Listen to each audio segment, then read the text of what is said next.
What up, people? Cobra Dad back up in this bitch. And yes, it's Wednesday. That day time for the weekly habit. You know what it is. You know what it be. And you damn sure know what it does. And we got another fucking banger. Let me get my fucking co-host up in this month. Wait. Man, I'm so excited tonight. I'm ready to just get into it. Let's take a breath. Let's fall back. All right. There we go. Compose ourselves. And let's get the intro going.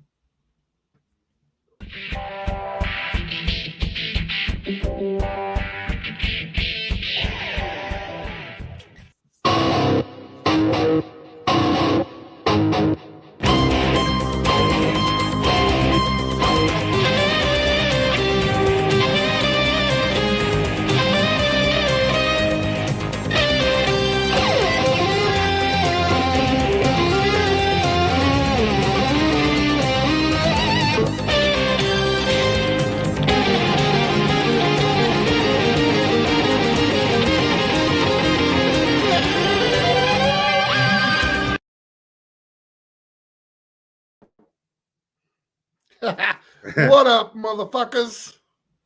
What's up, my man? How you doing? Unlimited. And here we are with El Cobra Dad. And let's bring the real heat to the show. Man, heat, bro. I'm telling you, astronomical, universal, planetarial. My man, he got his cog in his chest, and it came from a Alpha Prime. And let's bring in our guest tonight, PRIMEDYNAMIXX collectible, my homeboy. Let's get him. What's up, gentlemen? Thanks What's for up, having bro, me. Man. You two are something else. We do. Yes, we do, sir. We try to we try to, like Kamala say, we in these streets, girl. Well, thank you for having me. It's an honor to be here. Bro. It was a long time coming because I was doing it on IG before, just doing it live and shit, and I've tried to get you on. We've discussed this before, right? We have, and every time we see each other at one of Tom's events, the Pot of Gold Collectibles in Pleasant Hill, California, we've been trying to get together and make something happen, and we're here now. So yeah, we over here now. Yeah, we over here. Yeah. It's a friend of mine. You know what I'm saying? He's a friend of ours. You know what I'm saying? Right. So, Weekly Habit Unlimited Wednesday night. We're gonna talk about. We'll kick it off with the subject of the night. The reason we brought you on, that would be, we are gonna talk about Transformers 1. And what a banger of a movie. I did not expect it to be so fucking good. Why don't you go ahead and let us know how you feel about it, Prime? Well, I would say this, the first hour was interesting. I thought it was going to be, for kids. And I was blown away how much it was not for kids. One thing I do love about it was the Easter eggs. I thought, okay, early on, they're paying homage to a lot of the characters that we grew up on, like when they were in the subway. Spoilers. Right. Sorry about that. So it was cool to see that. I was like, oh, okay, they gave us a couple of Easter eggs right in the beginning. Okay, they're paying homage. Okay, let's go ahead and take care of these kids. So when that first hour passed, I thought, oh, this is getting a little real. So I'm like, okay, there's some history here now. Like, I'm leaning up in my seat trying to see what's going on. Megatron's getting, D16 at the time, he's getting a little, angry, and saying, you're seeing what the Quintesson's been doing, and then you see how much of of an asshole Sentinel Prime is, and saying all this stuff, this history that we didn't get to see in the G1 cartoon is starting to make sense. Now you're gelling. So for me, this is one of the greatest Transformer movies, that's ever been produced. Unfortunately, the numbers wasn't there. And when I went to go see this in Brentwood, right outside of, where we live. No doubt. I went to go watch this movie at 5:00. I was the only one in the theater. What? I swear. Nobody was in there. That's crazy. I felt like I rented out the whole theater. I took a picture and sent it to my committee brothers, and I was like, hey, man, I'm by myself. Nobody showed up. And I'm in IMAX and 3D. That's crazy. So that's crazy. For me, this movie is a great introduction into pasting this lore into G1. It was a match made in heaven, and now that Hasbro talking about they're not back in movies anymore, so we may not get to see this through. But what a way to start off a new way of Transformers. Yep. Unfortunately, the people didn't back it. Right. How about you, Matt? What do you think, dude? He nailed it pretty well right on the head. Like, I mean, this guy came that is by far. I mean, I called you immediately. I was 20 minutes into the movie, and I'm like, bro, if you ain't seen this thing, you need to get on the ball right quick, because this shit is fire. And it only got better and better. And like he said, once they brought in B and B started doing his wisecracks and shit, I started to like it more. And then he hit him with the "call me Badassatron." That shit had me rolling. And from that point on, I was 100% invested. I was like, all right, this is good. Yeah. And then, like he said, when you look at it as almost like a prequel to G1, because you're finally starting to see why the Decepticons are Decepticons and why the Autobots are Autobots. Right. It's all starting to, like, you didn't really need all that to understand what was going on, but it definitely makes the story a lot more, it makes it a lot more entertaining when you know that Prime and Megatron were best friends at one point. You know what I mean? And then shit changes. Yeah. It be like that. And I think you can get away with it because there was a lot of historian errors in the G1 cartoon, whether Megatron created the Constructicons or the Constructicons created, Megatron. So I think you can get away with it. Although, Optimus and Megatron didn't really know each other when Optimus was built in the cartoon. I think it's a fresh start that made sense. And I actually, like you said, enjoy them being, like brothers that went two different ways. Yeah. So, you got all this stuff here, and it could have been like 4 or 5 movies that we could have finished up leading up to the cartoon. Yeah. So, yeah, I feel the same way, guys. I agree 100% with everything that has been said so far. The 100% hands down star of the fucking movie. Everything's good, right? But this is what really fucking just popped out and shined to me. And I just had to, I'm going to highlight it. I'm actually working on some nicknames. The one I'm floating right now is Badassatron, which is actually pronounced Badassatron. Yeah. Oh, he kicked rock. Oh, look at wheels! I need wheels! Woo! Whoa! I got a battle mask! It appeared with this guy. Knife hands? I have knife hands! I can see that. Wait, no, it was already like that, right? Yes, that's right. Yes. It was. Yeah, it was our. Badassatron. Yes, sir. Nice. Yeah, the whole knife hands thing was fucking hilarious too. So you got this great story. You see Orion and D16 coming from the struggle. They on the same block together, the same grind. They're oppressed by the other bots, not even knowing that they've been kind of they got jacked when they're from birth. Yeah, like they're basically powers too. And they're being deceived by their own hero. It's a deep, deep story, but I think the problem is it came across, I guess maybe they didn't do the trailer right or something, but it came across very childlike. Right. And that's what even had me very very skeptical to watch it. And then when I sat down and watched it, in the beginning, I almost was like, well, come on, what's going on here?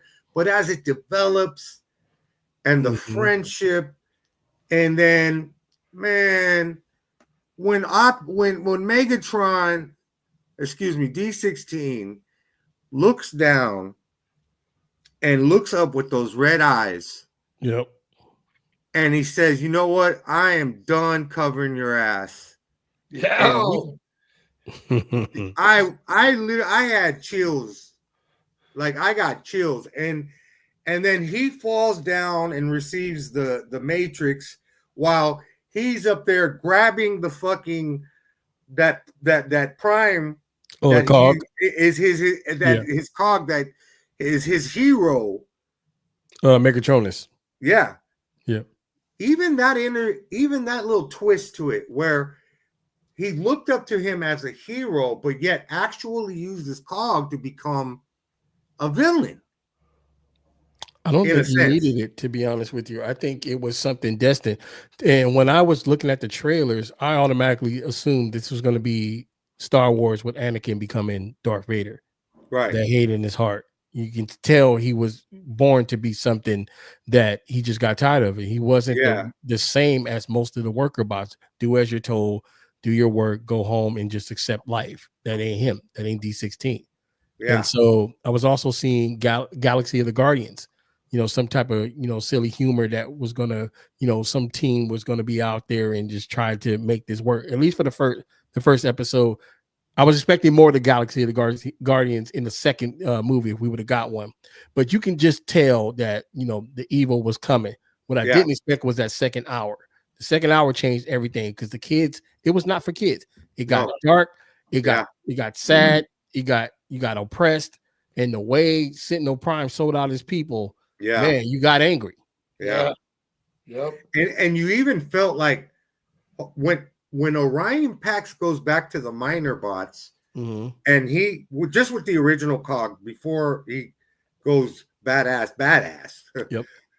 He's like fucking 4 feet taller than them, and they're like, whoa, like, yo, what, dude, you're doing things, and then he has to come down onto one knee and talk to them.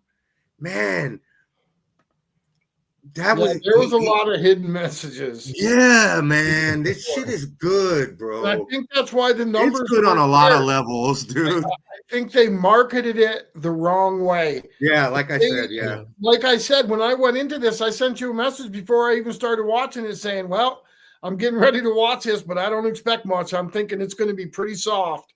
Yeah. And 25 minutes later, nah, definitely not what I expected. And I think that's why the numbers aren't what they are, what they could be, is because I don't think people just didn't give it a chance. Like, I'm not going to lie. I think we're looking at like maybe cult classic. Right. Well, even the word of mouth wasn't there. Yeah. Right. Yeah. Well, people, you guys got to go fucking watch Transformer 1. So there's a lot of fucking Easter eggs, like you mentioned, dude. There's a scene where Homegirl tells him, what's her name? Alita 1. She tells this motherfucker, you ain't got the touch and you ain't got the power. That's some shit a baby mama would say.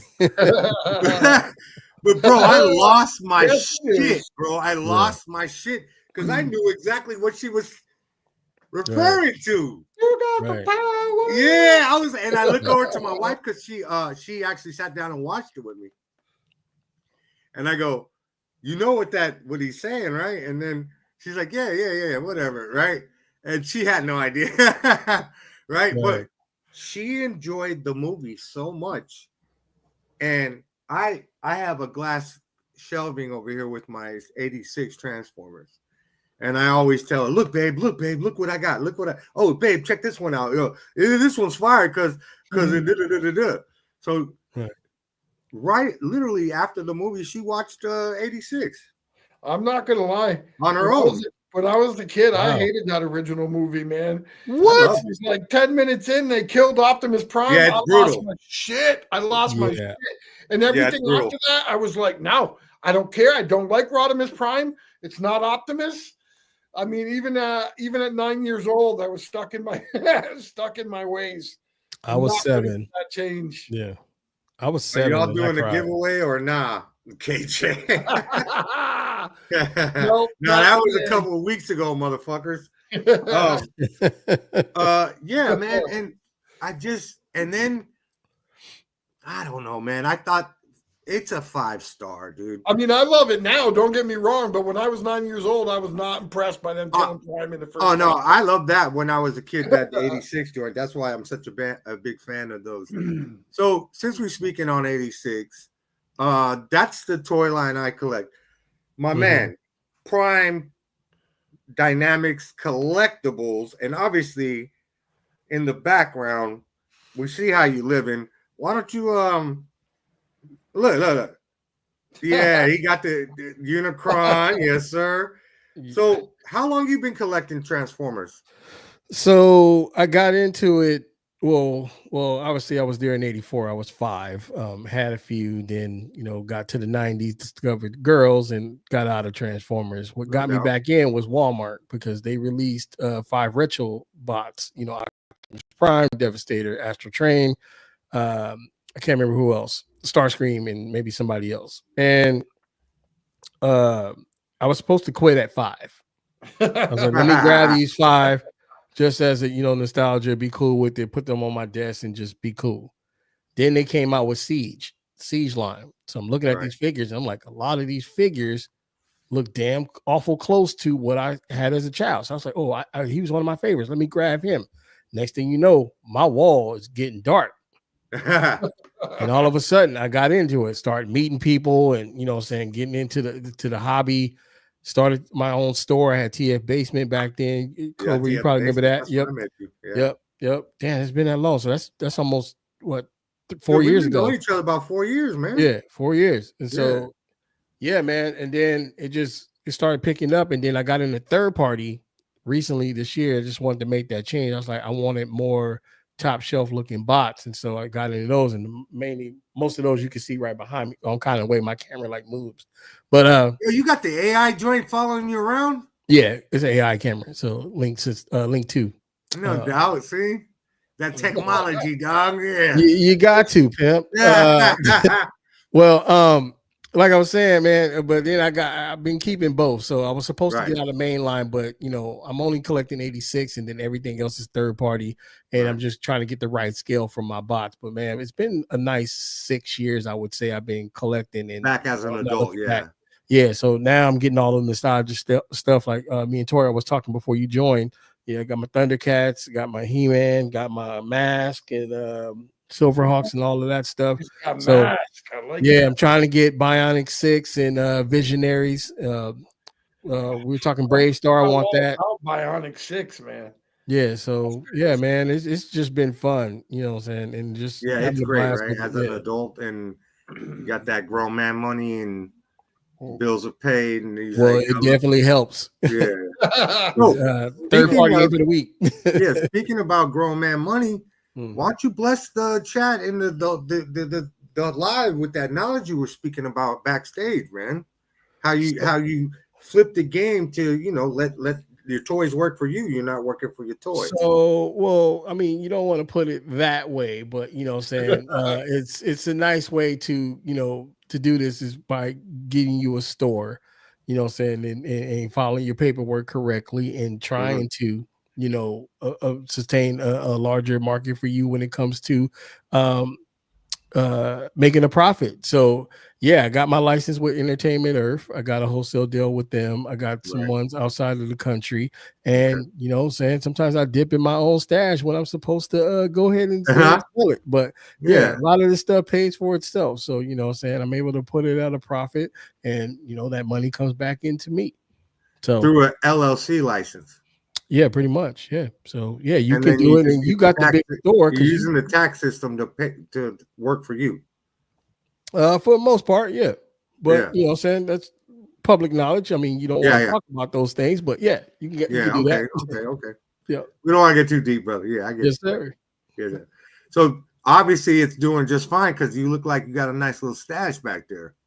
Yeah, man. Let me stand up for a second. Hold on. Yeah. You see, he got the big boys too, and all of that. And let me move over here a little bit. Is there something else I can help with? I don't know if you can see all of that, but I'm in the way because my camera follows me. But you got a crush on you, bro. The camera's too smart for us. Camera loves me. So, what would you say is your? Let's say your as far as 86 line, your top 3 gems in your 86 line? Well, Optimus is in there. You got to throw him in there because he's damn near a mini masterpiece. I do have a Magic Square one, which is just as good. It's just taller. Ultra Magnus, you got to throw him in there. And then I really like that Brawl figure. I think he is a excellent piece. Not the one where he shot. Yeah, But not the yeah, 2-pack. no, not the 2-pack. I mean, I will get them, but I want to get those on clearance. But yeah, I think those are the top 3. But definitely Ultra Magnus and that Optimus Prime, they're pristine. They're many third party figures, and you can't ask for better. Yeah. As far as my collection goes, I mainly have 86, but as far as my Prime, I have this one. Which one is that? That's This that's the one where with he has the dude in the back, right? Orion Pax. Yeah. I remember that one. And you can pull him out. He's got the Matrix in the chest, bro. This is why I mainly copied, because I had the Matrix in the chest, man. You can't beat this, dude. Then it comes out, and come on, man. Yeah, that's ill. I mean, Target just re-released those, so I was a little shocked to see him. I saw him at GameStop over at Concord Mall. This is a good one. And what's amazing about, I was telling my son, like, I said, bro, when I was a youngster, we got one form of the Transformer that was pretty fire, and then the other form sucked. So the car looked good, but the robot just had some arms that came up out of the cut. Right. Unless you had the real fire ones, and even those didn't really look like they do today. Now today, they transform very well, and the robot forms are great, and they articulate pretty good. The head sculpts are good. This is what, if you love your Transformers, the new stuff is amazing, because this whole thing turns into 2 different trucks. Right. I remember when that dropped. With the back. This was before I was even collecting, because I was gonna get that one. I was like, oh, do I really want to pay for this? But I was like, man, I wasn't even into the thing yet. But if I was collecting at that time, I probably would have grabbed it. But anyway, they end up releasing him alone. So I actually picked up Orion with the Alpha Trion pack. So I was able to so I need though. I don't have the 86 Prime, which I would love to have, because the paint job it's the 86 Prime. Right. And the what's the other guy, the other truck gentleman? Ultra Magnus. Yeah, I have an Ultra Magnus, but it's a different line. So. It's Siege. Yeah, so most likely it's the older one. It's not bad. It's all right. It's good, but it just doesn't have that paint. But I gotta say, by far, my favorite 86 is the Galvatron, dude. With the Matrix bling, bro. Yeah. Come on, dog. He got the Cuban links and shit. He's dope, man. Yeah, I got him in fan toys too. But that metallic paint job, man, you can't go wrong. I was really impressed how they came out. Cyclonus, the whole squad. Yeah, I got a whole 86 table. Yeah, and a lot of people were looking for him. Yeah, this is a good one too. I'm just missing Swoop out of the Dino box. Got Swoop? No, not yet. My store had them. I sold out of those. Remember, I reached out to you and I was late. Remember? Yeah. But like Bumblebee, I know you were looking for him. Yeah, I finally got him. Seneca got it for me. Yeah. So Matt, you got any Transformers? Nah, I only have a single one, huh? The red line ones that don't transform, but I bought them because they look amazing as they are. Right. It's the Starscream, Coronation Starscream. I got that. That's fine. And Megatron. Okay. Well, I have the 86 Coronation. They're really sick, but I'm at the point where I'm getting ready to start buying, like, I don't care if they're the OG original ones, but I want the Gen 1 of certain Transformers. Like, I want Blaster, I want Soundwave. Yeah. I want Starscream. I want, what was that other one? Jet, the black and purple. Skywarp. Skywarp. Yeah, I want him. Yeah. Just certain ones that I had when I was a kid or didn't have and really wanted. Yeah, when I was a youngster, let's put it this way, we weren't Transformer money. Right. We only got toys like that during Christmas. You know what I mean? Yep. Where'd you grow up? In the city. I was born in San Francisco. What part? Mission District. I'm from the Mission too. Yeah, I was raised over in 26 and Army Projects. Are you shitting me? Nah, right across from Leonard R. Flynn. Blood, I'm from 24th in Mission. I grew up there. Remember what the Jack in the Box is? Bro, Yeah, I grew up. You remember that building with the Jack Box? Dog, Yeah, I grew up there where Rosamunde is now. Yes, dog. I grew up in those apartments. No, dude, I lived in the big building of the projects on the 3rd floor, dog. Wow, man. From 83, I grew up there from 83 to 2016. Then I moved I was out born in 76. We moved out of the city in 89. Oh, so you was gone already. Okay. Yeah, and then we went to Hayward. We went to Hayward, and then I came out here to Concord in 2003. But yeah, man, I was born in Mission. I'm from the Mission, bro. You know what I'm saying? I'm the Mission too, man. Yeah, man. You know them Dios de la Muerte parades and all that good shit. Yep, all the good stuff, man. I miss all them pupusa spots. See, then you know them little mom and pops, little Asian shops down Mission, like right next to 24th and 25th, right after Church's Chicken. Remember Church's Pioneer Chicken? And it had Pioneer. Yeah. Yep. And then on top had that little dance studio. Yep. You know what I'm talking about? They had the little Chinese spots. They had all the Transformers back in the 80s. Bro, I had copped a fucking Voltron joint from them, the die-cast one. Yeah, they would have the boxes with the Asian writing on it and shit. Yep, they had all the good shit. All the good shit. All the good shit. Hey, man. That's a trip. Hey, Charlie's from our neighborhood too, man. Is he? Yeah. I didn't know that. That's crazy, right? La man. Mission. And then you go this way past the BART towards 18th Street. Mm-hmm. My mom's, that was the limit. We couldn't go past 18th Street because it gets wild down there, the 1001 and all that. No, this is 16 Fillmore, years. Down all that Fillmore, West Edition. Yeah, that's what my family is originally from. They got the Ben Davis store and all that shit past St. Luke's Hospital. Yep, right by the Burger King. Yep. Yeah, man. That is fucking crazy, bro. Yep. I went to Horseman. I went to Cesar Chavez. Well, it was Hawthorne back then. Bro, I went to Leonard R. Flynn, and then I went to James Lick, and then I went to Horseman, bro. Yeah, I graduated from Horseman from middle school. Man. I went to Mission High and then ISA. I was supposed to do Mission High, but I ended up in Hayward, bro. Yeah, lucky you. Mission High, man. That's bro, cool. Fuck, dude. Hayward turned me out, made me into a motherfucking savage. They showed me how to gangbang. I was like, bro, I'm from the projects, homie. We don't gangbang. We just from the projects. They showed me how to gangbang out there, dog. Yeah, man. I avoided that shit like the plague. Yeah, anyway. That is fucking crazy. Anyway, all right, so let's move on to our next topic. That's crazy. We birds of a feather do flock together. Amen. So we are going to talk about. What do you want to do first, Matt? Why don't we talk about Junkyard Joe, because I didn't actually read it, and No, that's cool. We'll skip that. Read it when you get a chance, and then we'll cover it. But all right. Let's start with Spider-Man. Yeah, let's start with Spider-Man. Good choice, my friend. Let's start with Spider-Man. So, people, if you watched the show previously, you know we've talked about Absolute Batman and this new universe with DC. And I was really unaware. I'm not a huge Marvel reader. You know, we've been doing Wolverine and shit like that. But besides that, I wasn't fucking with it. And obviously, all this year, Marvel's had this ultimate line, Ultimate Black Panther, Ultimate this, Ultimate that.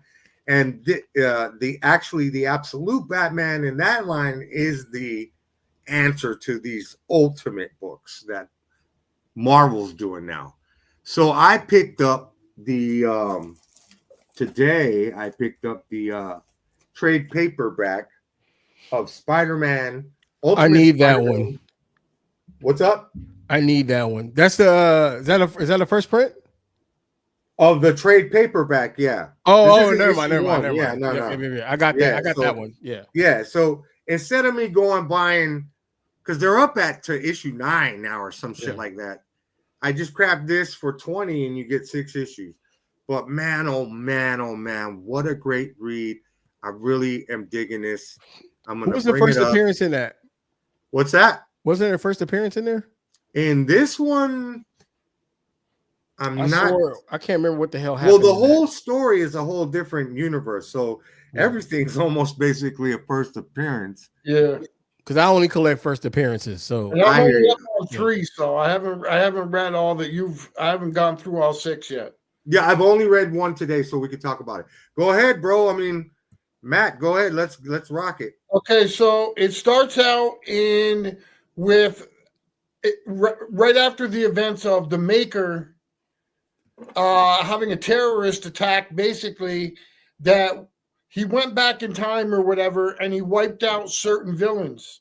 Like he prevented Peter from getting bit by the spider, and he did a bunch of shit, and he just pretty well wiped all the superheroes, The main ones, at least, yeah, off the map. yeah. And he created a society where him and this like group of his minions or whatever kind of formed a committee, basically. And so what's happening now is we're picking up with Peter, who's working at the Bugle. Bugle. I always want to call it the Daily Planet. The Planet, right? Yeah. Working at the Bugle, and as we find out as he goes into work and stuff, well, he starts out with a conversation with Mary Jane and his kids. And Mary Jane is like, look, I know today's a rough day, but we need to have a conversation about what's going on and about us. And he's like, yeah, I know, but I'm late for work. I don't have time right now. I promise you we'll do it tonight. So then he's talking with the kids before he gets ready to leave. And she hands him this like little glass ball. And we don't really know exactly what it is at that point. Right. So he goes to work, and we find out that he's working for J. Jonah, but J. Jonah doesn't hate him. On top of working with J. Jonah, Uncle Ben also works at the plant at the Bugle. Yep. And Uncle Ben and Jonah J are really good friends, like best friends. Yeah, they run the show. I'm surprised he's alive. Yeah, he's alive. Yeah, it's May crazy. died and Ben lived. Yeah, May dies in the terrorist attack. Yeah. So they're in charge of the paper. And again, they're talking about how, they don't want to go to this thing that's happening, but everyone's got to get dressed up. And they're talking about, we'll deal with the stuff that's going on at the paper the next day. And he talks to Peter, and he's like, you gotta put your head more in the game. You haven't really been here and producing and stuff.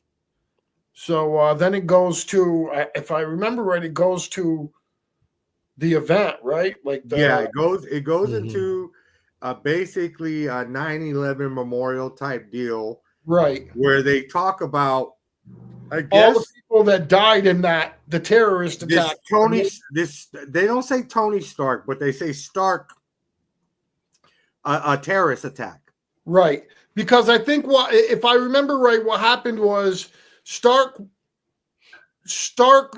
pretty well had to make the hard choice to stop the Maker, I believe is what happened. Something to that extent. I'm not positive on that, but I think something happened and Stark had to lay down a smackdown where a lot of innocent people died. A lot of people, and unfortunately, Aunt May was one. Aunt May was one of them. Yeah, a lot of people died. Yeah. Norman they got a kid in this one? Yeah, they got 2 kids, bro. Son and a daughter. Wow. Yeah, he's got a son and a daughter. He ain't got his powers yet either. No. So Norman, talking about the kids or Peter? Peter, he's a grown man with no powers. The family has powers yet. See, the Maker goes back in time and changes events. So Peter didn't get bit by the spider yet, bro. Yeah, he doesn't. Wow. He didn't get the spider. So Norman Osborn gets gacked on top of it all. Yeah. So they bring Harry up to talk about him. So Harry goes up and approaches the crowd and talks about his dad and the loss, and he's real salty. Yeah, he's not happy. Yeah, he's not happy about it. All right. And then so basically after that,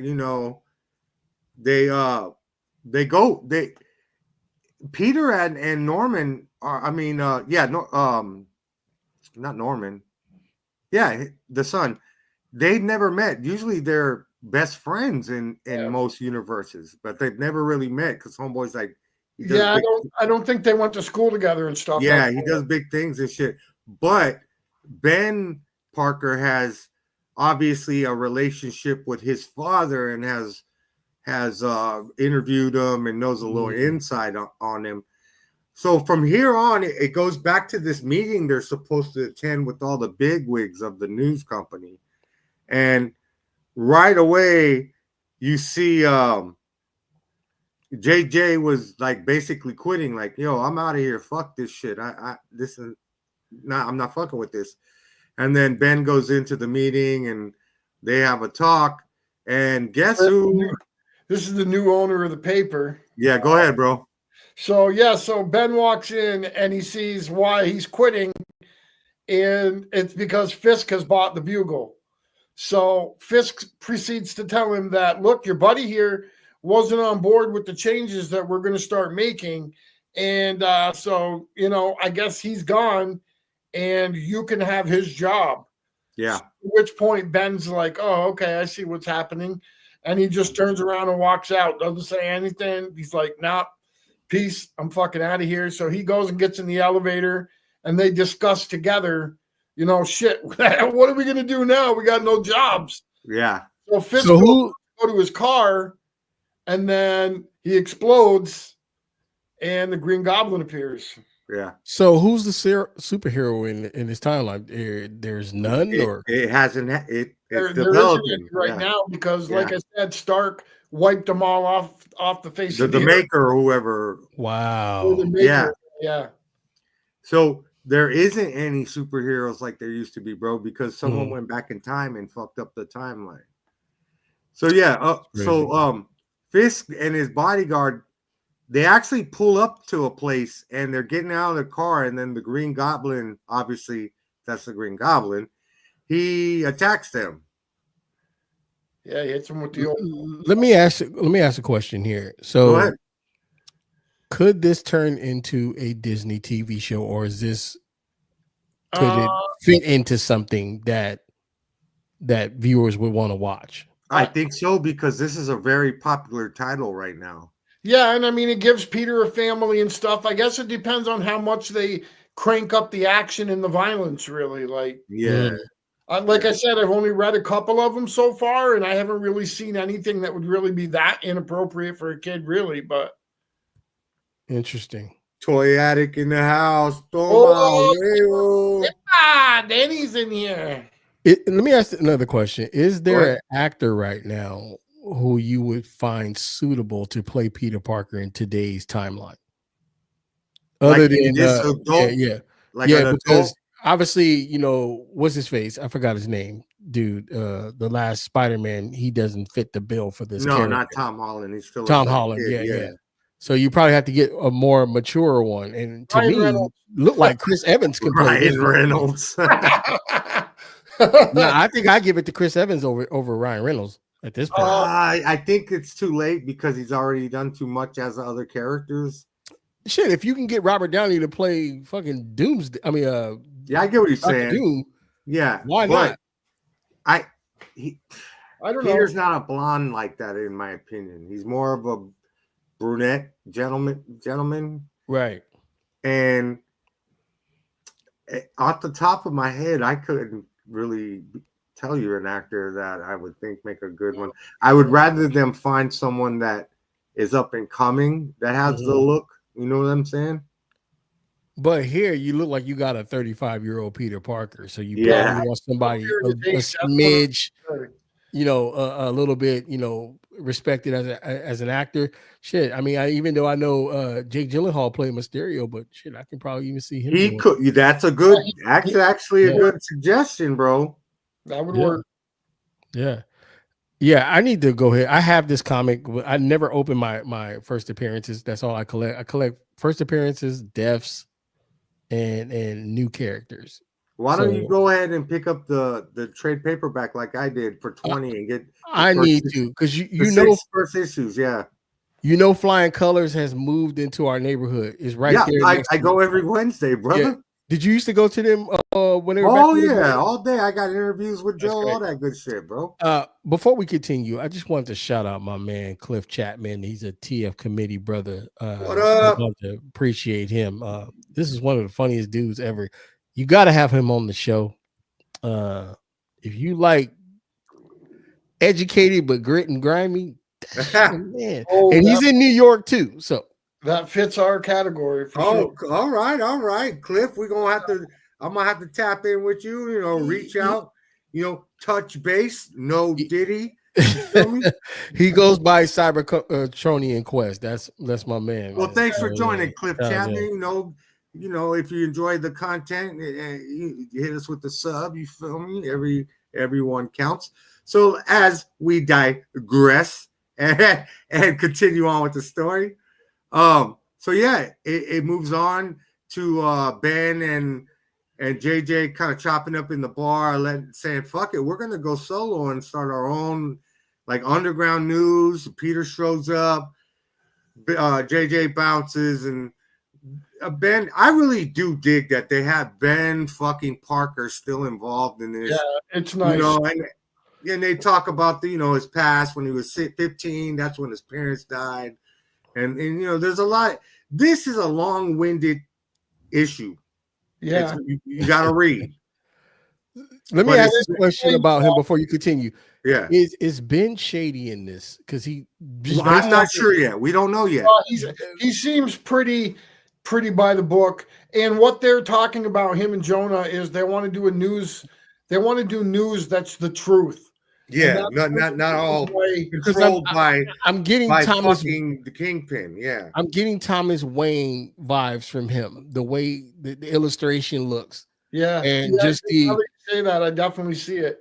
And looking at Peter's face, he just looks like there's some I don't know about you, Uncle Ben. I think they killed the wrong. Well, family they do. member. Now that you say that, sir, that shows your observation skills are quite in tune, because they do kind of mention Peter has a talk with Jonah about, hey, how's Ben doing?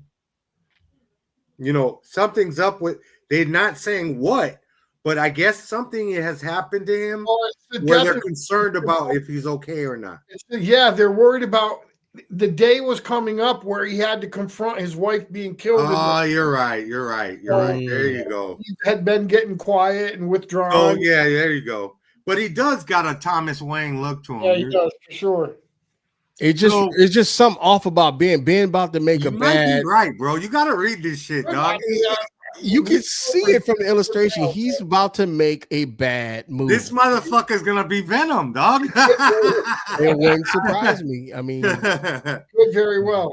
Yeah. So Peter goes home to think about what's going on, and he's kind of conflicted. And he tucks in his youngster, and then his old lady, who's always fine as fuck. She consoles him.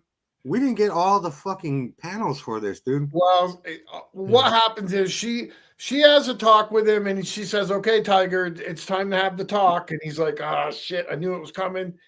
And she's like, "What's going on with you?" And he says, "Well, I'm not happy with the way my life is going. It doesn't matter what I do.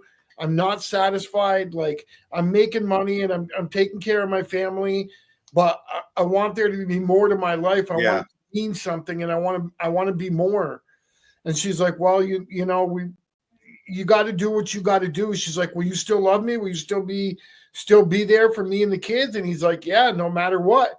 And she's like, "All right, well, fuck it then. You got to do what you got to do. Handle your business. Go get him, Tiger."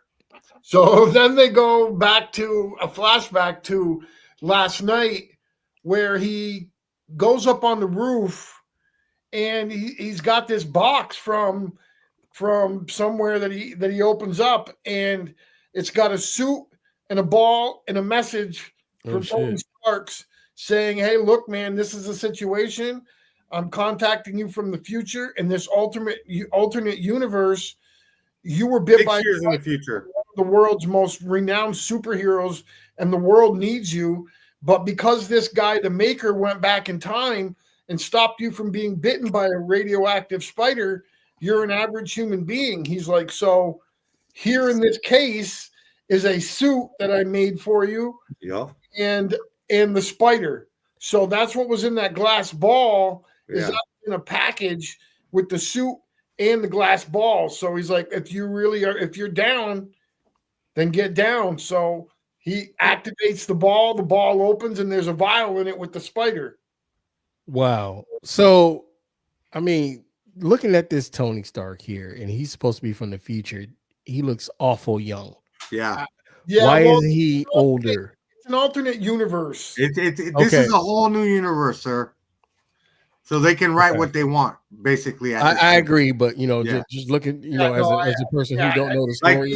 I mean, he looks like teenage fanboy. You're right, and based on Uncle Ben being alive, it's up for grabs. Like they could be, like his father is the one who's really in charge, and he's just a young gentleman at that point. Looking at this, you would assume, he looks like 20 years old.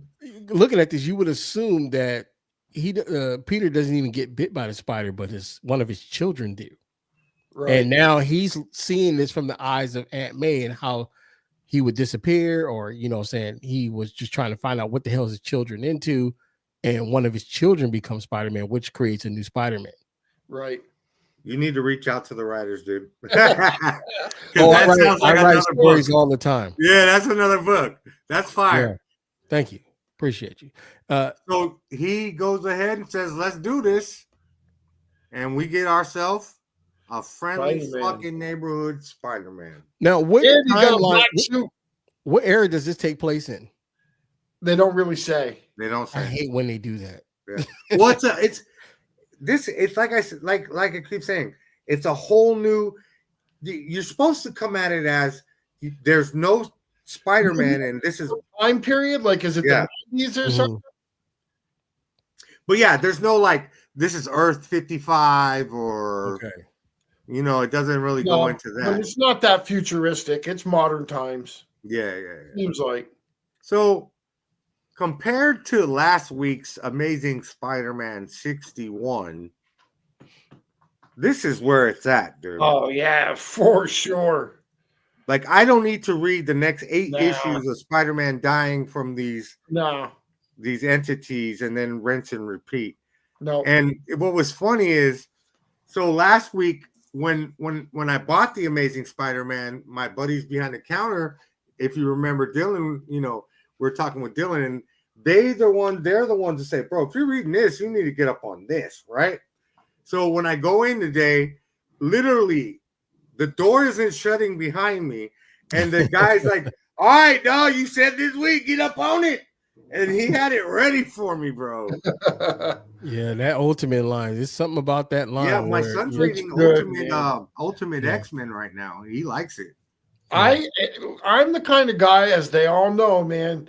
I bitch, man. When you change, you don't like when they change shit. When you change something that I consider lore, like I try to tell people, this is shit I grew up with. So when you change all kinds of shit, that's like rewriting the Bible to me.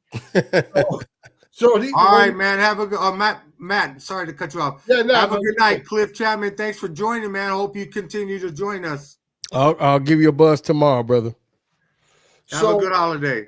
Usually when they change stuff, it drives me nuts. But this one, the way they did it, and the things that they changed, they didn't change shit that was canon or that you really need to have in order to be Spider-Man. No. They didn't, you know what I mean? Like make Uncle Ben Chinese or something. You know what I mean? Like they kept change his gender. In that reality, in that realm. Auntie Ben.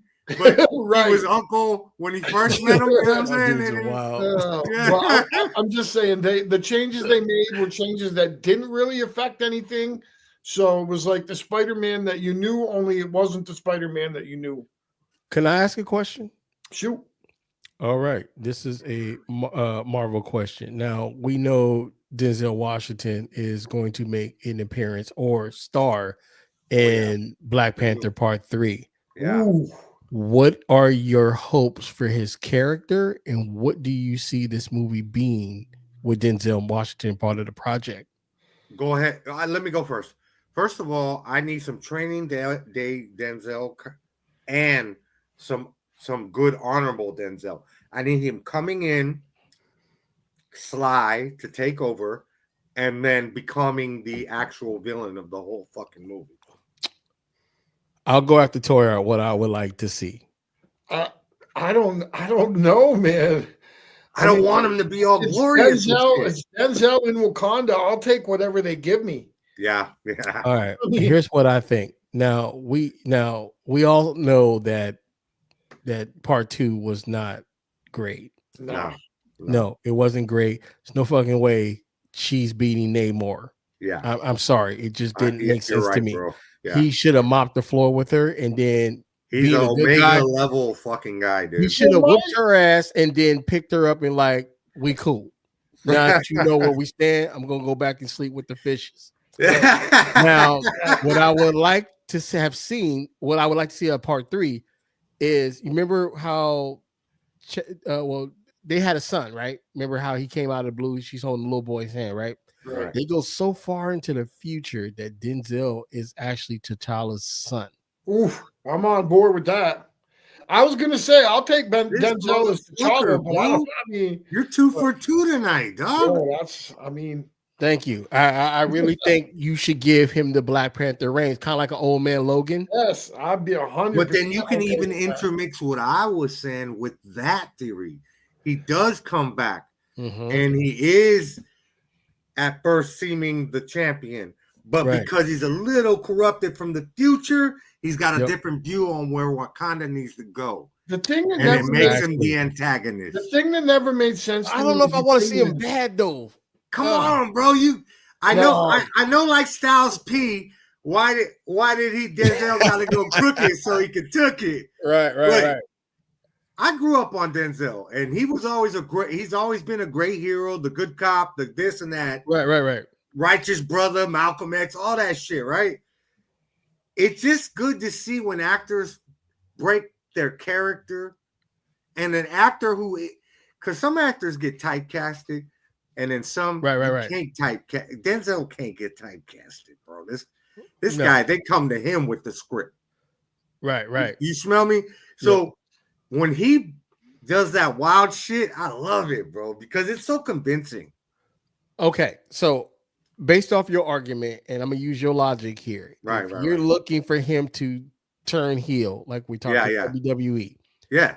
That means he has to be so fed up with Western civilization, because you remember they're closed off. Yeah, they don't want. Yeah, he's tired of the people. He's tired of our people, because Africans and African Americans are totally two different races. And you see how they present themselves over here. He ain't feeling that shit. So he's like, fuck it. I'm George Bush in these motherfuckers. I'm hitting the button. I'm mashing. And I can see that. But who do you bring in as a villain? And I got the perfect person for him. What you got? You go Sam Jackson. You bring Sam Jackson back up. Okay. Hey, Denzel Wilding out here in Wakanda. He got $1 trillion at his disposal. Right. And as the leader of what are they called? Shield? Sam Jackson's crew. Shield. Yeah. We got to put a stop to the shit. Yeah. Now you're creating a new civil war between Sam Jackson and Denzel Washington. Oh shit, bro. Yep. And honestly, that's obviously what would happen, because Shield would have to kind of been on the edge of that more than a few times, I think. Because there's been a lot of times where T'Challa and T'Chaka especially got kind of, like you said, got fed up with shit. Yeah. Right. So when you're looking at it, this is one of those fights, like, I don't know who's gonna win. Or really who's on the righteous end. Wakanda's got some technology. Yeah. That's another civil war, just like Iron Man and Captain America. Yeah. Which I thought they should have been flipped. Because I was surprised how Iron Man took his stance, the way his attitude is, and then you got Captain America being the way he was. I think he was 100% right to do what he did, especially when he found out that what Bucky did, bro. Right. I know, of course. I'm with him. You know what I'm saying? Because I'm emptying the clip. You know, I'm designing a new suit for his ass. Yeah. 2 metal arms. For real. You feel me? All right. So speaking on Wakanda and that just about to say, our next book is Predator versus Black Panther. And it really has an element in the storyline about, in the beginning, how Shuri wants to help the rest of the world with their technology, while, of course, T'Challa, he wants to keep it traditional. But that was early in the story. right now, this is the finale, and it does not disappoint, in my opinion. I'm glad they just did 4 issues. We don't need 12 fucking issues of a quick story that needed to get to the point. So, Prime, to get you caught up real quick, what happened is there were 2 brothers in war on the Predator planet, and their father had gotten a spear from Wakanda way back in the day when he was on Earth fucking shit up. Wow. So these 2 brothers, one of them's big and the other one's kind of small, and he had his leg taken off in war, so he's got like a prosthetic leg, so he's weaker. Okay, so the fathers puts them up in a battle against each other to see which son is going to be the one that prevails. And of course, the bigger one prevails, partially because his father gave him the Wakandan spear. Interesting. So let me ask you what this. happens is the younger one that got wounded and shit is like, fuck this, I'm out. I'm going to go get me some Wakandan steel. And he goes to Earth, and him and 4 other Predators drop in on Wakanda, and shit has been going crazy, and that's pretty much where we're at now. Interesting. Let me ask you this. Now, you're talking brothers as in blood brothers or 2 black dudes? No, brother. Okay. All right. I'm just fucking with brothers, my brother. Okay. Yeah. Good shit. Yeah, so let me bring up the So Wakanda's been doing a pretty good job. Okoye and has been slaughtering some Predators, and I got a whole other theory about Predator that I want to talk about. Hopefully, Cobra, am I the only one one that seems like there was only 4 of these guys that got dropped in, and it seems like they've killed 7 of them since? No, dude. The original squad he sent out, he had at least 20 or so guys with him on the ship. Oh, okay. So he had reinforcements. He just dropped 4 in the beginning. This guy, the brother is not that.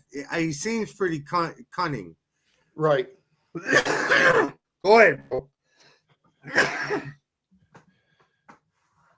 So yeah, the main brother has gotten into the mound, the Great Mound, and he's seen what Wakanda has to offer, and he's like, "Oh shit! Not only could I build a spear, man, imagine how unstoppable I'd be if I could make a whole armor out of this shit.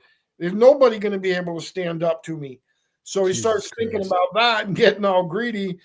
And meanwhile, T'Challa's like, "Hey, we're not going to just be able to go in the front door. We're going to have to go in through these vents, and sneak in onto this guy because he realizes that they've been using infrared and stuff in order to know where they are through heat signatures. So he figures if we go in through the air conditioning and stuff, they won't be able to keep a heat signature on us, and we can just drop in on them because, like I said, they've already taken a few of them out. He's taken out 1 or 2, and Okoye's taken out 2 or 3 of them herself. So they kind of have an idea of what's going on. And in the meanwhile, Shuri's on the outside because she's been locked outside of the Wakandan dome. Yep. And she had to off one herself. So she called in for help. And out of nowhere, Falcon dropped in because he happened to be in the area. So her and Falcon offed one, and now she's got a Predator helmet that because she's a hack specialist, she hacked into it and figured out all their stuff. So now she's got a Predator helmet that's kind of translating and showing her all the stuff. So she's starting to figure out how they work and how they operate. And she drags Falcon into the dome. Forgive my ignorance here. Is that Bucky in the white suit, or is that Shuri? No, that's one of the Wakandan soldiers. They call them bloodhounds, war dogs. Yeah. So they're just Wakandan troops that are special enough. They're males. Yeah, they're not the female guard with the bald heads. Right. Oh, so they wasn't cut. So he had to get some brothers into white suits. Right. Yeah. And they get suits. It's better than a dress, dog. You know? So one of them goes up against it, and he gets worked. They're trying to infiltrate. One of the war dogs basically triggers a booby trap and gets his ass sliced up. And the other guy, the other one, is like, oh no. And while he's like trying to console his brother, oh, because they all both Wakandans, so they are brothers. Fucking, as you can see, the Predator decloaks, and you pretty much know where that's going. Yeah. You like about to stick that axe right up his ass. Yeah. No, did he? No, did he? So yeah, I mean, like my man was saying, she's hacking their technology. She's breaking down what she needs to do and what he needs to do to figure shit out. And at the same time, Black Panther finally comes across that brother, the main kaiju that is there to cause shit. And that kaiju basically takes his mask off, and T'Challa takes his off, and they square off. Wow. You know, and they have a quick little battle where T'Challa surprisingly overtakes him very easily, but as a last, like, kind of what would you say, a lunge, the kaiju cuts the shit out of him, and they basically fall back from fighting. And go ahead, Matt. Yeah, so he gets injured, and the other Yutja or whatever they're called decides that he ain't having it. He's not gonna fucking get what he wanted, so I'll just come back. So he makes a mad dash for the ship, and he starts to try to take off. Right? Yeah. So basically, he's retreating because they've been mining the planet. And he's really fucked up, and he's like, "Look, I got what I needed. Yeah, he's got enough vibranium. I got enough vibranium. Right? I'll go and arm up a group, and then I'll be back later, because really my goal here was to get the vibranium and go back and challenge my brother and father." So while they're trying to make a mad dash, the Falcon and Shuri basically like confront the ship on the way out. Shuri uses one of their technology, like their claw, to attach herself to the ship, and then the ship starts to pull away, knocking her off. But the whole time, that was her plan, because she rigged the claw to, because if you remember, the Yautjas, their gauntlet has a self-destruct mode, like in Predator 1, you know, like in most of the Predators. And she attached that to their ship, and they did not make it pretty much out of space. Nope. But in his arrogance, the brother, I fucked that one up. The brother sends, like, he's dipping out. He thinks he's out, right? I got my vibranium, and he sends a message to his father and his brother. Hey, I'm about to pull up. Yeah. He's like, right? Look, I went and I got myself some God metal, and now I'm coming to get you. I'm pulling up. That's what he said. And then his ship explodes, but they receive the message, and they go, "Yo, they got the bag down at Earth. We're gonna go. We're gonna go there." But it says, you know, eventually, and that's the end. Well, it's not even that. They went to their plan is to go salvage his ship, because they know he had God metal on his ship when it blew up. So they're figuring we're just gonna go get what he had. Yeah, you're right. That's crazy. And so for a 4-issue story, pretty amazing, pretty good. And this is the next one. Predator versus Spider-Man. I believe this is in December. This doesn't make sense to me. Why not? Like Predator 2, bro. They come down to the city. I get They're it. Looking for people to hunt, you know. I get it. You know, he'd be a great trophy. I don't think so. I think what would make a better storyline is if Predator came after Weapon X. He did. They actually did that. That was the first Marvel one. Yeah, I know, but you know, what I'm saying, I think that makes the better story than seeing what Spider-Man. I agree with you because he could have and I believe they get to the point of him saying this ain't the first one of these motherfuckers I've had to fight over my hundreds of years on this planet. Right. Yeah. Well, Yeah. I think it should be where a bunch of these dudes come, like let's say just about 12, 15 of them come down for wherever the fuck they're from, and 6 of them go after his brother. What's dude name with the claws? I forgot his name. Sabretooth. And it forces Sabretooth and Wolverine to work together to hunt these That would be bastards. wild, bro. And I'm talking gruesome, gothic, just nasty gore of just intestines, blood, and all types of shit that they have to go through. I gotta say, I'm okay with putting you in charge of the Marvel universe. Yo, this fucker is now 3 for 3. The rest of these motherfuckers that got do I know how to pick them or do I know how to pick them, bro? I write stories because I work in AI, so I get to write stories that I want to see. So I do a lot of this stuff on my own free time. Can I share a quick story? Stories, right, bro?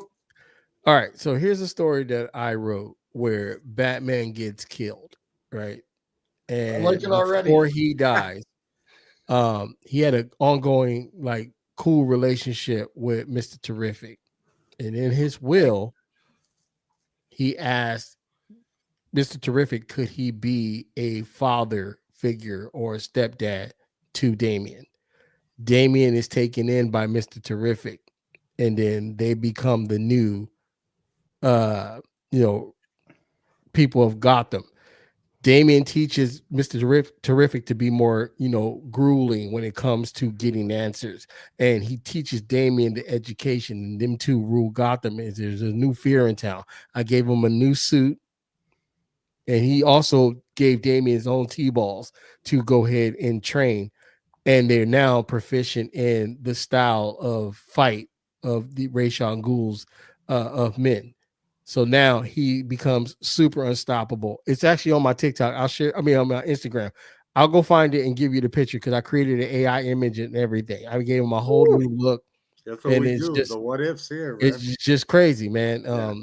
I like to fill in gap fillers of just things that I'm curious to know about. Terrific, in my opinion, I really like that character. I think he should be more highlighted in the DC universe, bro. Well, if they're saying he's the third smartest person as far as like, intelligence and martial arts, they're not doing him justice. Saying I want to see him come to the light. And I think by having Batman out the way just for this small part, where he's getting to know his son, I think them two could have an interesting relationship where he's not really, listen to him, you're not my dad kind of shit. So it's going to take some time for him to respect him. And, Damian has already been a man since he was 8 years old.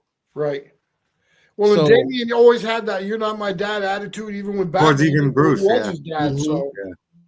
Right. Even though we're not going to talk about, and it could even be a twist like the new death in the family. It's a new death in the family where not Batman loses someone from his team, but his team loses Batman. Right. So what happens? How do you move on? What's your character setup? Because your dad was so honorable. Now you get it. Your father is not here. He left me with this strange black brother who got all this shit and balls floating all technology over the place, and shit. Right. Yeah. And his password for the Wi-Fi is like 37 characters long. In another language. It's a whole right. It's Russian and shit. Now you got to figure out how to work with him. You know what I'm saying? And he's very, structured because his life is computers. Yeah. How do you make that work when Damian is just a, savage. Savage. He's a ninja, he's a mercenary. He's a killer. You know what I'm saying? Yeah. And all of these things. And now he has to dial it back. And he's actually fearful of him than he was than Bruce. I like it. Yeah. And I kind of like the aspect of you saying he tries to educate him. So he takes him out of that battle arena mind frame and into a more of a technical, psychological kind of philosophy kind of deal. Learning your weapons, creating your weapons. Right. Your last mission, it would have been better to have this work a different way. Like So you're coming back and now you're tinkering and shit. It ain't just about pulling out the sword and killing the bad guy. Right. And I think it would make more sense. He's playing electronic chess here. Yeah. And Damien has to raise to the challenge. And he finds it intriguing because it's so different than what his dad was teaching him. That, like, okay, I got to understand this man. Look, he knew things my dad didn't even know. Watching him work, and it's just crazy, to see that, at all. Another story I would like to see is I would like to see the continuation of Superman and Tim Drake. Now, I know we got a taste of that when Batman went missing in the cartoon. Oh yeah, what was that? It was a Superman show, right? Was it Superman or was it Justice League Unlimited? I think it was Superman show because he came to Gotham. Batman was missing. And yeah, the nanos he put on the suit. Right, he put on the suit, and then it was cool because Robin had to be like, "Yo, you got to kind of beat him up, bro." Yeah, right, punch him in the ass, like, man, come on, man, side up a little bit. And then Bane thought he killed him when he he's like, hey, I'm not gonna tell you shit if you don't fuck him up. Tell me that wouldn't make an excellent cartoon. I think that would be awesome to see him and Tim Drake. I think Tim Drake would be tether made for Superman, although he doesn't have the power. And what if Superman took on a sidekick, but wasn't super powered like that? But not I mean on his level, but maybe a little less of a powered a kid or whatever. I think that's Tim Drake. I think Tim Drake fits all the bill because out of all of the Robins, he had that niche. He came from the streets. His father was a piece of shit. His mother, was kind of, there, but and when we see Tim Drake in the cartoon, especially for the Batman animated series, he's still in Batman's ramps. So he felt sorry for him, takes him in, and kind of cleans him up, and then here's your Robin. But I would like to see his take with Superman. What if, man? I think that's kind of the Tim Drake they gave us in Teen Titans. Right. What it was? Teen Titans, where he picked up. Yeah. The live action Teen Titans? Yeah, that was actually pretty good. Can I ask you guys another question, please? What you got? I want to know, did the world get robbed of Will Smith and Ben Affleck? Now, we know he played Deadshot. Right. And we had that scene where they was about to get into some gangster shit until his daughters, intervened, like, telling him to chill. And he finally just gave up. Could that been something serious and maybe a 2 or 3 part movies where these three go at it? Like, was there enough there? As if being right, Deadshot being the main antagonist against Could Will and Ben carry that series for at least a 3 part saga or even 2 movies? I don't know if they could have pulled off a trilogy. I think at least a movie. I think Will Smith's Deadshot was kind of a long draw, anyways. Like there were a lot better. I liked it. I liked it too. I thought he was awesome. Yeah, All right, gentlemen, let's move into this week's cool covers and. Oh, my apologies. I didn't know you had more. Excuse me. Bro, we got plenty. Excuse me, my bad. It's all good. We'll go in. We're gonna get into this week's cool covers and some other topics. Let's go. All right. So I've read Ultimate Batman, which is a fucking banger. Ultimate Superman. It's okay. It's decent. Absolute, brother. Yeah, excuse me. Absolute. I'm stuck on Ultimate. Thank you, sir. And today I was really tempted on picking this up just to give it the trifecta read. And I was getting told that this is not that bad as well. So I might check it out. I mean, that doesn't look like Wonder Woman to me, but I'm not gonna lie, that is a sick.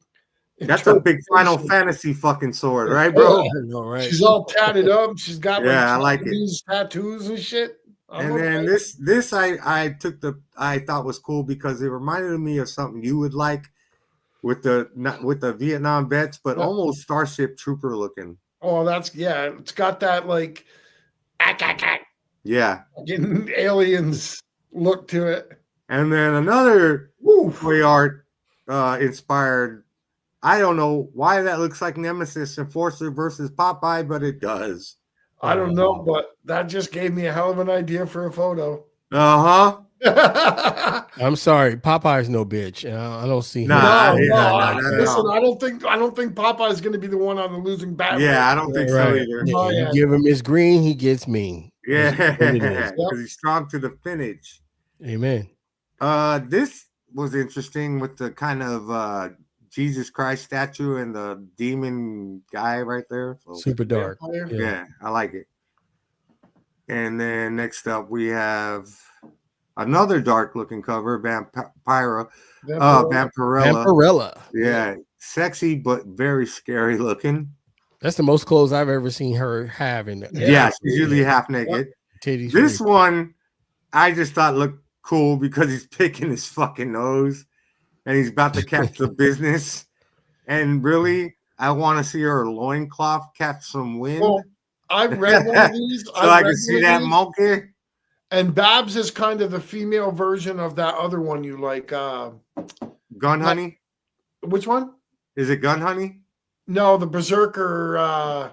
The one where the guy talks to his axe and stuff. Yeah, Berserker. Yeah. Oh, Barbaric. Yeah, Barbaric. That's it. This is kind of like a female version of that. Okay. So here's an alternate cover of what we've been reading, Wolverine's Revenge, which is a very fucking great title, Wolverine's Revenge. Everybody go check that out. And this is Amazing Spider-Man number 62. I just saw that. I need to go get that one. Yeah, dude, don't waste your time. No, I'm not. I don't. I just want the cheaper. Oh, you want that? Yeah. Okay. Yeah, I'm not buying an $89 one. Fuck that. Yeah. So Doctor Who, I thought that was cool. I think we have one more cover coming up after this. Okay, so speaking of Absolute Batman, DC Absolute officially pronounces the highest selling comic of 2024 with over 400,000 copies sold.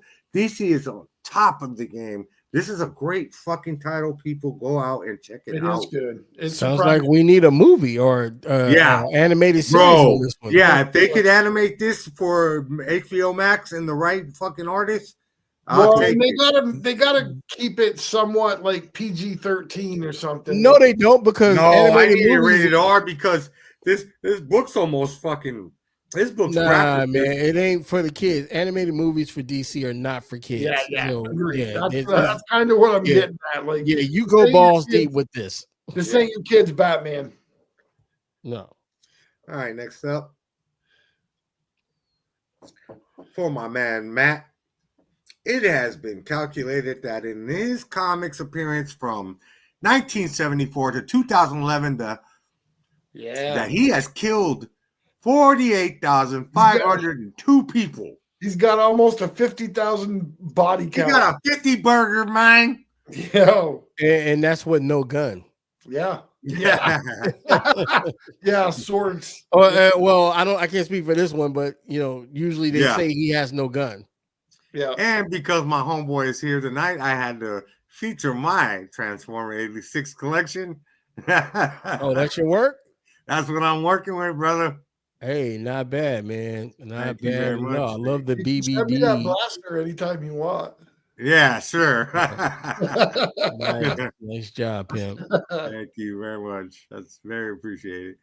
Next up, we have, look at this. Has got to be, I don't know what, the way this country loves hip hop and the culture itself is so prevalent in everything that people do, dress, talk, the hats. Come on. How are these gentlemen are not having a single fucking Grammy, especially Ice Cube, man? Okay, I'm gonna put the number out here. This is what I think. Tupac should at least have 6. Biggie should have 2. Ice Cube should have 4. Busta Rhymes, in my opinion, should probably have about 1. No, I think you give him 3. DMX should have, I think his first. Busta Rhymes is my GOAT. I agree with I'm you. saying he should have 1. I'm right on with you. No, DMX should have at least for his first 2 albums, maybe 2. Yep. And Snoop definitely for Doggy Style. That album of the year, new artist, all that. He at least should have 1 at least, because Doggy Style is probably one of the top 10 greatest hip hop albums of all time. Agreed. Right. So yeah, In my opinion, each one of these guys. Okay, I'm still trying to figure out who the fuck went over them. they probably weren't even nominated, player. Yeah, because 98 was DMX's They year. wasn't doing it like that in the Grammys. You know what I'm saying? No, Jay-Z really kind of broke in. And a lot of these guys Thugs. were on top of their game. They weren't getting recognition. Yeah. All right. So Ice Cube should get a Grammy for penmanship alone. Bro, solo artist of the year for America's Most Wanted. Ice Cube is pretty well responsible for NWA. He wrote 80% of the shit that they they spit. I think it might be higher than that. DMX in 1 year had 2 #1 albums. How do you don't got a fucking Grammy? 1998 was his year. He should have won the Grammy for that. At Snoop least, Dogg, new artist.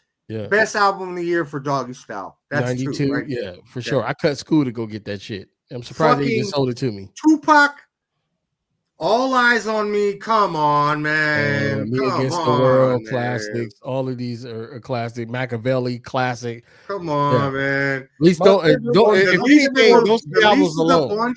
The least of the bunch, in my opinion. Busta Rhymes is cool. I dig his shit, but I don't know about Grammy really. I mean, every album he's Busta Rhymes is still putting out bangers, bro. I understand that, but a body of work album that gives you a Grammy over other shit. Yes. What Busta Rhymes album is a classic? What are you talking about? Dude, Everything Remains Raw. 3 of them, man. I mean, I can't think of. Is it really on like the checklist of hip hop classics? Come on, it's good, bro. The one that had "Put Your Hands Where My Eyes Can See" and all that. When Disaster Strikes, Extinction Level Event. I think his Genesis album was better than that one. Dude, he was even fire when he was with Leaders of the New School. And yeah. All right, so let me put it this way: Everything Remains Raw, When Disaster Strikes, Extinction Level Event. Then you got, I think it might have been Anarchy, then Genesis. Genesis is my favorite. Genesis is my shit, but then that's when Dr. Dre took over and they changed his style. He wasn't the rah dungeon dragon, even though he was still spitting. I don't give a shit what beat Busta Rhymes on. He has he's gonna murk it. And to me, bar for bar, he murdered all of them. Yep. I'm sorry. He's just a lyrical genius. He's a lyrical sniper when it comes to. I'm gonna have to retract my statement. I'm when sorry. When it comes to lyrics, he's gonna kill any one of these guys. He'll kill it. You can't fuck with Busta when it comes to lyrics. I mean, as far as like rhymes, I mean, the metaphors. Now, if you're talking storytellers, it's DMX and Biggie. I think those are the best ones. Yeah. Snoop, if you want to have a good time, if you want to be righteous and understand what's going on in this world, or just a good gangster record, that's where you go to Ice Cube and Tupac. You know what I'm saying? But you want an all-around gangster record or a good boogie oogie like, but lyrically, anthem, you're gonna go to Cube. I don't you want some thug shit.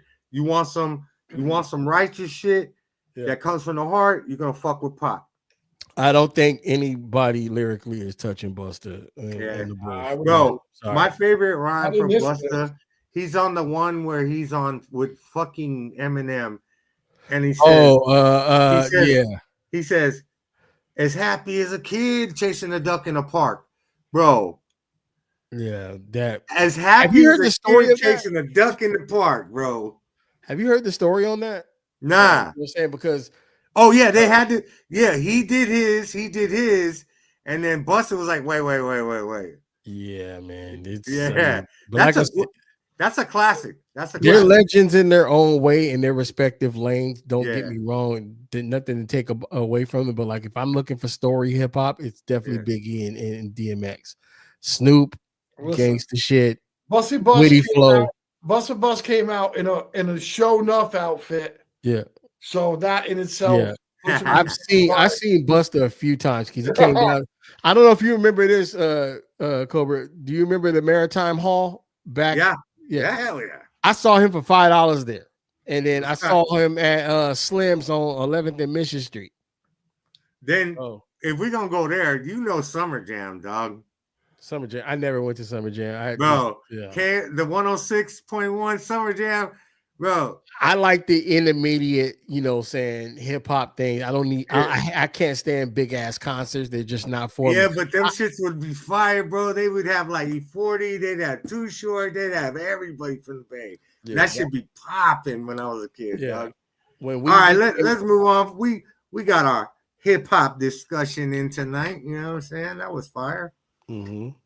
Let's flash those Street Fighters. They all sick in their own way. Yeah, I'm gonna get to that next. So, what would you guys think about this guy, that Venom, and having his own side movie? He already has it, right? No, his character died at the end of Spider-Man 3. Oh, I haven't seen it yet. I mean, Spider-Man 3 or Venom 3? Spider-Man 3. Oh, I don't know enough about his character, so I'm a reserve judgment on this one. So, I mean, just looking at him, no, I'd probably say no. All right, who remembers these bangers, bro? I played it a little bit. I do remember. I think they had an arcade back in the day. We used to play it at the pier. I think this was at the pier. If you remember the pier arcade. Nah, Siphon Filter was only on PlayStation, brother. You sure about that? Yeah. It was like a Siphon Filter. I always used to get made fun of because I used to work in a mall and I would spend all my time in GameStop. You're right. I would tell these guys Siphon Filter was the greatest game ever to come out on the PlayStation, and it was revolutionary, and they would always laugh at me and say that you're wrong, it's the biggest piece of garbage. Siphon Filter was one of the first games that ever had the first third-person shooter where you went in and you had a stealth pistol and you could sneak around and you could plug dudes and not get caught by using silencers, and it was really the first stealth play game. Or you just could run and gun it if you wanted to. Yeah. Cobra, you're right. 989, they were only console. You're right. I do remember playing that game to me was revolutionary. Like I said, you could see it right there. It had the whole infrared, and you could put on goggles, and it was dope. All right, so tonight's What If Wolverine faced off against the Patterson Batman? Oh, okay. I mean, we all know who's going to come out on top. Let's find out. Well, it depends. Does he have? Well, we all know I don't give a shit what Batman it is. If he has time to prepare, Wolverine ass is grass. Right. Yeah, that's the problem.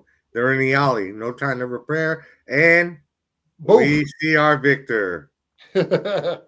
No, I mean, yeah, but Batman, even though he could smell him, he would already know that he was Bruce Wayne because of scent. Yeah. If Batman had a file, I mean, because he does. Straight up. No, he does. He don't because it's a contingency plan. But if he knows enough about him, and Wolverine being the good guy that he is, and lets him live, and he knows this critical information. The get back, Batman's going to get back. Wolverine is done. Batman's going to roll up with adamantium the next round. Bro. He stabbed this motherfucker in the stomach and tells him, because Wolverine's cocky because he doesn't know Batman. All right, bub. Don't fuck with me. You stabbed. You've been warned. That's it. While Batman is healing and Alfred's bringing him chicken noodle soup that he won't eat. It's night for Wolverine, because once he understands what antimantium is, what's the cure? Yeah, that's what I'm saying. Batman's not going to attack again until he has the right. He has plan. Like a full body armor of adamantium. Yeah, right. I wouldn't. And he injects himself with a healing factor. Right. If he puts his tank on a couple of trees just to trick Wolverine to be there. Yep. You know what I'm saying? So he gets that sense somewhere he's not paying attention. Obviously, you can't shoot him because of the brain. He may, give him a concussion or whatever, but it's gonna be something that's gonna mess him up. And give Batman 2.5 weeks. It's a wrap. Shit, you gotta remember that's his formula to surviving. Superman's top 2 strongest characters in comic history, and if he could deal with him, what do you think he's gonna do to Wolverine when he gets the chance to play for it? Everyone knows that's how Bruce gets down. he doesn't. He gets his ass kicked, and then he goes and creates a contingency plan. Even if you're his best friend, he's got a book with all of your shit on how to fuck you up if he wants to. Right. And if me and Bruce was, friends, he probably wouldn't even have to hurt me. He'd just say some shit that was mean, probably hurt my feelings. Bro, he would just jack your fucking Unicron. Yeah, we'd be some fight motherfuckers. I'll get my ass whipped, but you know what I'm saying? Yeah. Well, you might beat him once though.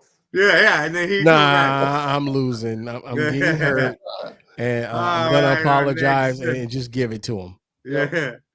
All right. So, just recently, my friend DUMBSKI sent me dick pics. He sent me the fucking wait. That's a good nickname. Diggs with a G, not Diggs. Wait, you gotta sound more clear on that one because that's a bar. Dick pics. I mean, I ain't judging. I mean, I love you anyway, but you know what I'm saying? Okay. All right, so yeah, my man Diggs Figs. Oh, Figs, not dick pics. Okay, gotcha. Yeah, Diggs Figs, no diddy. He sent me the M. Bison Jada toys, and man, I'm in love with it. So we proposed that some people in the Hoodcast chat send us some Capcom versus Marvel picks, and here we go. And I'm really happy. This is mine. Interesting. Spidey versus M. Bison. If you guys, this is my style. I like to I don't set them up together. I take the separate pictures and set it up with a background. My man Toy Art is the sensei to my photographs. I learned all this from him. I think that came out pretty good. Yeah. All right, next up. This is Dick's Figs. This is Dick's Figs. That will never hit the same. Dick Figs, my apologies if I've given you a complex. My apologies. That was Speaking of Dick's Figs, Snoop has 16 you can't even hear it now. No wins. I really dig this because I'm a sicko, and she is showing that monkey straight to the venom. Look, he's looking right at that snatch, and that tongue is ready to just whap that shit. He is tasting a little Cammy leg action. Yeah, sure. That's funny. All right, next up. And this is KJ's. I'm assuming this is an AI creation that his AI. Even though it's not what we're saying here, show us your figures doing it, but in the spirit of the Weekly Habit Unlimited, I appreciate the AI joint. Hey, you know who would have been a sicker match? Replace Captain America, Mega Man versus Turbo Man. Ooh. Turbo Man. All right, next up. Yeah. And my man Toy Art's entry into tonight's Berserker Barrage, Ken versus the CT knockoff. I'm gonna put it this way. So Wolverine obviously is mopping the floor with Ken. However, if you played him in the arcade and you were on your last quarter, Ken was fucking unstoppable. Yep. Especially in the turbo joints where he got the fire he would beat your ass. It was unblockable. Even when you were in the sky coming down, if you pulled that off, that fire effect.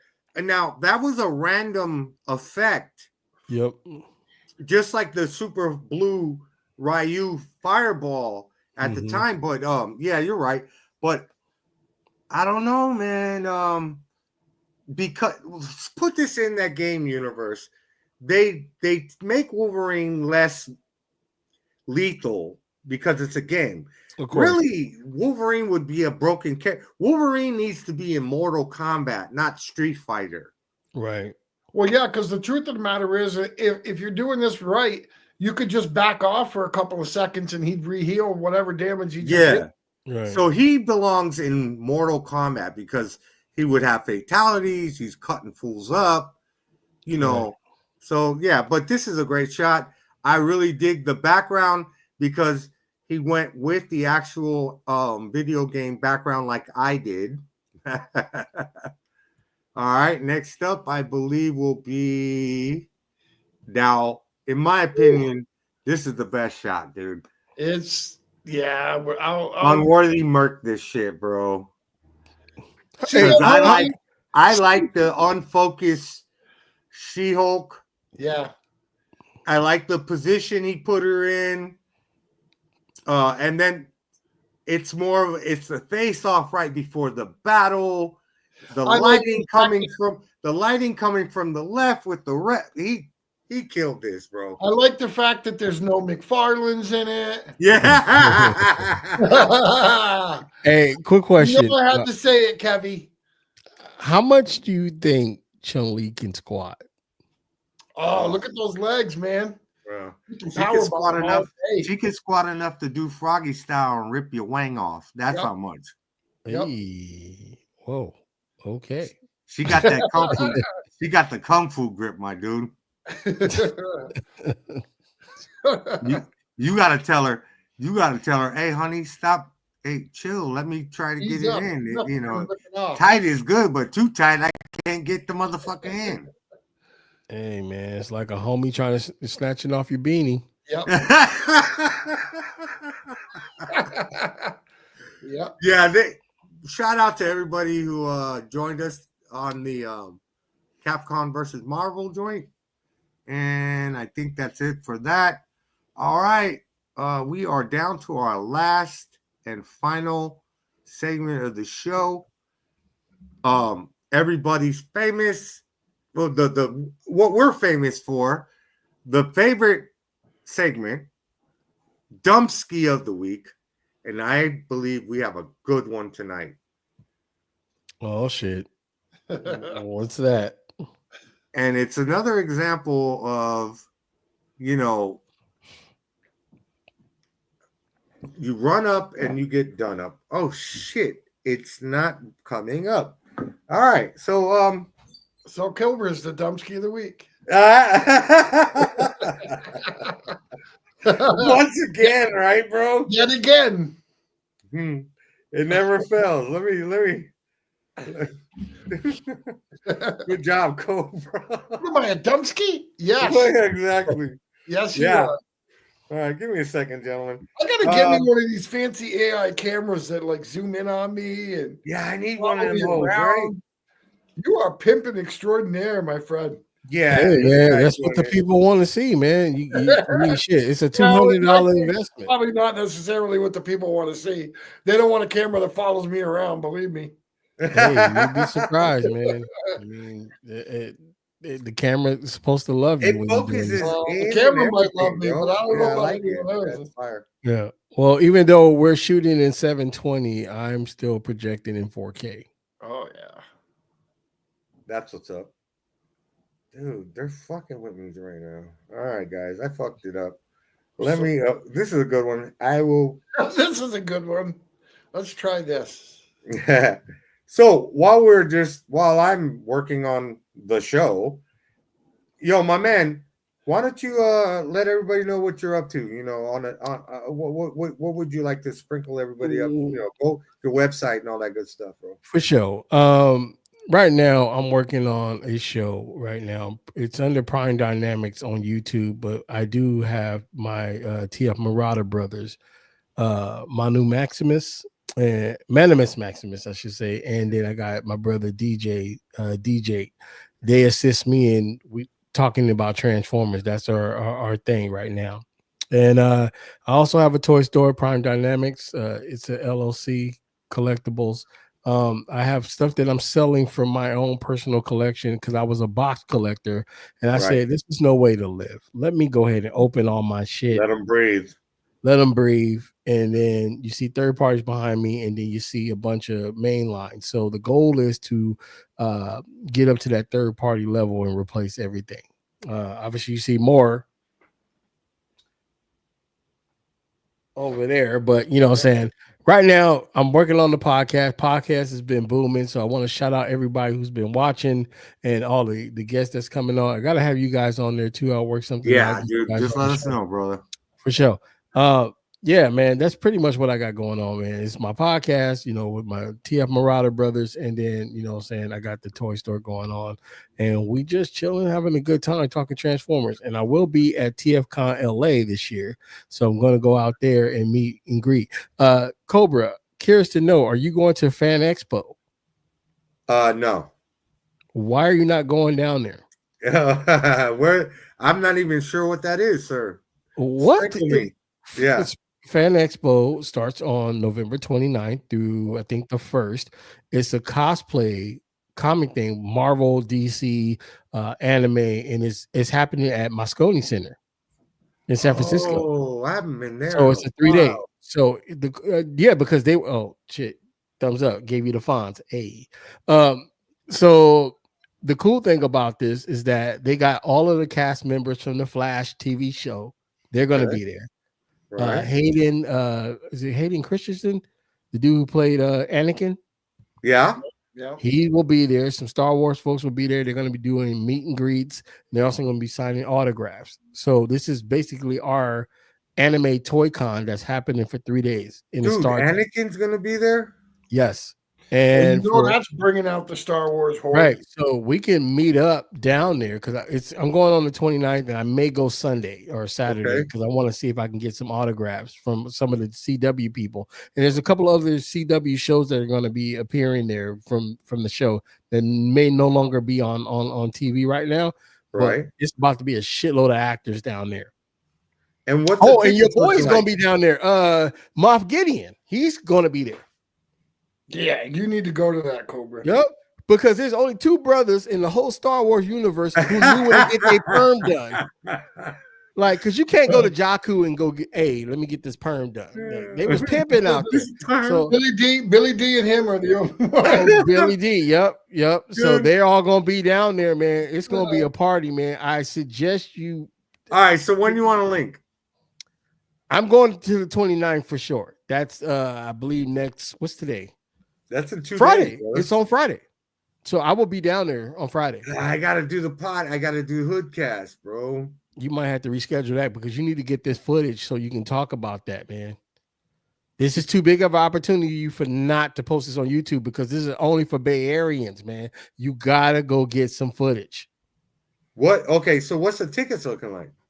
I don't think they were that expensive. So I don't need to order them online. I show up. No. There's plenty available. I mean, it's gonna be a whole bunch. You gonna be there, bro? Shit, I'm probably gonna be there around 10, maybe. I'm thinking about catching Bart down there. I'm gonna go down there on Friday, and hopefully they're selling toys down there too. I don't know, but you know what I'm saying. But it's gonna be a cool thing to meet some some people from the Flash. Why don't we come together like butt cheeks? No Diddy. You come here to my pad, and then me and you will roll out to the hoe. Well, shit! Don't threaten me with a good time. Let's do it. Do it. I'm a DM. Yeah. We'll talk about it. We're gonna make this happen, dog. Oh, yeah. If you got time, go ahead and go in Google and type up Fan Expo San Francisco. Yeah. No. We'll get to that. Yeah. We're gonna wrap this motherfucker up. All right. So I can't get the one I have for this weekend. I fucked it up. Is Cobra. But guess what? Cobra keeps the classic one on deck. This is a classic DUMBSKI. Oh shit. Go Get Power this Ranger. Power Ranger. Go Power Ranger. Mighty Morphin Power Ranger. Crackosaurus. Man. I'll watch that every week. We ought to play that every week. Nah, I don't want to beat it up, bro. I don't want to beat it up, bro. Oh my god. Morphin Power Ranger. I bet she has the Caprice Classic as a Zord. Crackosaurus. That's Crackosaurus. Yeah, that's just uncanny. Oh shit. You got Crackosaurus right there. All right. To my lovely wife, I saw my camera was not behaving well, so I was moving too fast. So she's also watching the show. So shout out to my other half. Yo, tell her I said what's up. I met her. She said, Yeah, I like to call her the associate producer of our children. That's So, what, yeah. Okay. I like to call my old lady the warden, but yeah, yeah, I'm doing time with the warden, and she's also basically my financial investor and all those good things, you I know. don't care what she calls you. Yeah, she calls me. Woo, man, you might. Crackosaurus broke your cam. The Crackosaurus broke his cam. It was her breath, bro. You Hey, must power hey, in that $200, man. We had to fix that, man. Yeah, But, we can't write that one off. we back. You know what I'm saying? All We right, back. cool. Right. All right, so we're at the end of the show, gentlemen. We had a great time. If you don't agree, I don't know what you're fucking doing here. I'd like to thank you, my friend. I'm glad we finally, things need to happen the way they happen. You know what I'm saying? Right.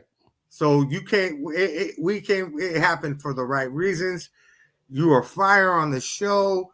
Thank you for putting up on that knowledge you were talking about and all that good shit. Mm-hmm. Definitely gonna have to you get back here. Too bad we can't get a fucking Transformers 1 sequel. That would be nice. Yet to be determined. We're gonna see, man. But this current CEO is not messing with it, so we're gonna see. All right, Matt. Hit everybody with the who to go watch like we always do. Well, tomorrow night you want to go over and check out AWA, our boys Toy Addict 16 and Unworthy Collector, where they throw down and get rowdy with the Rowdy Boys. Yep. Friday night you want to go over and check out all the great guys. There's like 20 of them that make up Highly Posable, including your boy KJ Smith. Oh, at Walmart. I love it. Yeah. So and Sunday we got Latin Legions. And I personally just want to give a shout out to Jonathan the Fallen for hooking me up with, as I'm sure y'all noticed, no more popping. No more cracking and popping, yeah. We getting our shit righteous, and that is due to Fallen and his gift. Yeah, Jonathan the Fallen, big time helping out the show. Yeah, big time, big time. And I'd like to say next week we are having the ever so fucking handsome, ill jawline Jedi Jack. Ooh, next week. Tune in. Nice. My brother, thanks for joining. Yo, for sure. Hey, Dig Figs, I'm following you, so I guess I'm messing up your names. I don't know how the hell I got dick pics out of Dig Figs. Well, I just want to apologize. Maybe what you sipping on that wine over there got you in another mind frame. It came out of Cobra's mouth, so it's suspect. Yeah. Hey, he was a little muffled when he said it, so I'm gonna say that was his fault. But my apologies, brother. Yes, sir. All right, we out this motherfucker, man. Thanks for joining. Bye. Yes, sir.